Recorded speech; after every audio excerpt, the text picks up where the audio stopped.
Hi, నా పేరు కోలా శేఖర్. నేను లైలా కాలేజీలో తెలుగు లెక్చరర్గా పనిచేస్తున్నాను. ఈరోజు మనం అజంతా చిత్రాల గురించి తెలుసుకుందాం. అజంతా చిత్రాలు అనే పాఠాన్ని నార్ల వెంకటేశ్వరరావు గారు రచించారు. వీరు నార్ల రచనలు 5వ సంపుటి నుంచి దీన్ని గ్రహించబడింది. నార్ల వెంకటేశ్వరరావు గారు మహాలక్ష్మమ్మ, లక్ష్మణరావు గారి దంపతులకు కృష్ణా జిల్లాలోని కౌతరం గ్రామంలో జన్మించారు. వీరు సుప్రసిద్ధ రచయితలుగా, కవి విమర్శకులుగా, రచయితగా పేరు ప్రఖ్యాతలు సంపాదించారు. నార్ల వెంకటేశ్వరరావు గారు 1946లో అజంతా చిత్రాలను దర్శించారు. ఆనాడు ఆయన చూసినటువంటి చిత్ర విశేషాలను వివరిస్తూ అజంతా చిత్రాలు అనే వ్యాసాన్ని రచించడం జరిగింది. ఆ వ్యాసంలో నుంచి ఈరోజు మన పాఠం జరుగుతుంది. అజంతా చిత్రాలు మహారాష్ట్రలోని జల్గాంకి 35 మైళ్ళ దూరంలో, ఔరంగాబాద్కి 55 మైళ్ళ దూరంలో ఉన్నాయి. అజంతా గుహల్లోని చిత్రకళ అంత అద్భుతంగా రావటానికి ప్రధాన కారణం ఆ గుహల ముందు ఉన్నటువంటి ప్రకృతి సౌందర్యమే. ఆ ప్రకృతి సౌందర్యాన్ని చూస్తే మనకి అది తెలిసిపోతుంది. అజంతా గుహలకు చేరుకునే దారి ముందు అటుపచ్చని కొండ, ఇటుపచ్చని కొండ, మధ్యలో వాగోరా నది. ఆ నది జలజలామంటూ పాట పాడుతూ ప్రవహిస్తూ ఉంటే ఆ నది వెంటన రాళ్ళ గుట్టల వెంట నడుచుకుంటూ ఆ చుట్టుపక్కల ఉన్నటువంటి పూల సువాసన కమ్మని నెత్తావులు నిన్ను కమ్ముకుంటూ ఉండగా ఆ అజంతా గుహలను చేరుకుంటాం. అజంతా గుహలను మొట్టమొదటిసారిగా మేజర్ గిల్ అని ఆయన కనిపెట్టడం జరిగింది. ఇది 12వ శతాబ్దం ప్రాంతం నాటిది. వారు ఒక జింకను వేటాడుతూ అడవిలోకి వెళ్ళగా దూరం నుండి చెట్ల చాటున ఏదో గృహాలు కనిపించడంతో తను ఎక్కిన కొండని దిగి దానికి వ్యతిరేక దిశలో ఉన్నటువంటి కొండని ఎక్కి చూడగా అక్కడ వరుసగా గృహలు కనిపించాయి.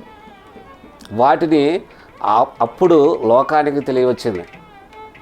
అక్కడ మొత్తం 29 గృహలు ఉన్నాయి. వీటిలో చాలా వరకు గృహలు పాడైపోయాయి. అజంతా గృహలు పాడైపోవటానికి ప్రధాన కారణం 2. ఒకటి, అజంతా గృహలు నిర్మించినప్పటికే 7వ శతాబ్దం ప్రాంతంలోనే దొంగలు వీటిని మొదట గుర్తించారు. ఆ చుట్టుపక్కల ప్రాంతంలోని సంపదను దోచుకొని అడవిలోకి ఈ నది వెమ్మటే వచ్చినప్పుడు ఈ గృహలను వారు చూశారు. వీరు సంపాదించిందంతా అక్కడ దాచుకునేవాళ్ళు. వీరు అక్కడ నివసిస్తున్న క్రమంలో వంటను చేసుకోవటానికి పొయ్యిలు వెలిగించడం వల్ల ఆ పొగతో కొన్ని చిత్రాలు పాడైపోయాయి. ఇంకా 2వ కారణం, అజంతా చిత్రాలని మట్టితో నిర్మించడం జరిగింది. కొండ రాతికి మట్టిని రాసి వాటి మీద సున్నముతో బొమ్మలు చిత్రించడం జరిగింది.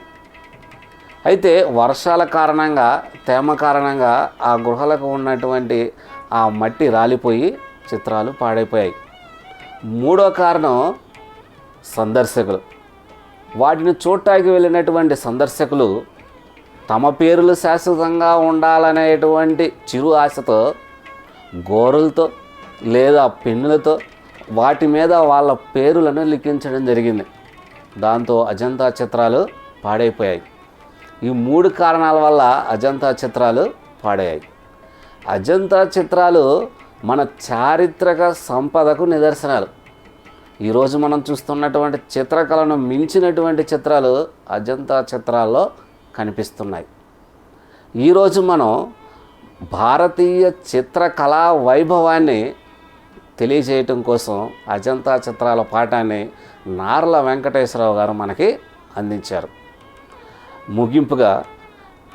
ముగింపుగా అజంతా గుహల్ని ప్రతి ఒక్కళ్ళు సందర్శించాలి. మన చిత్రకళ యొక్క వైభవాన్ని కళ్ళారా తెలుసుకోవాలి. ఇంతటితో ముగిస్తున్నాం.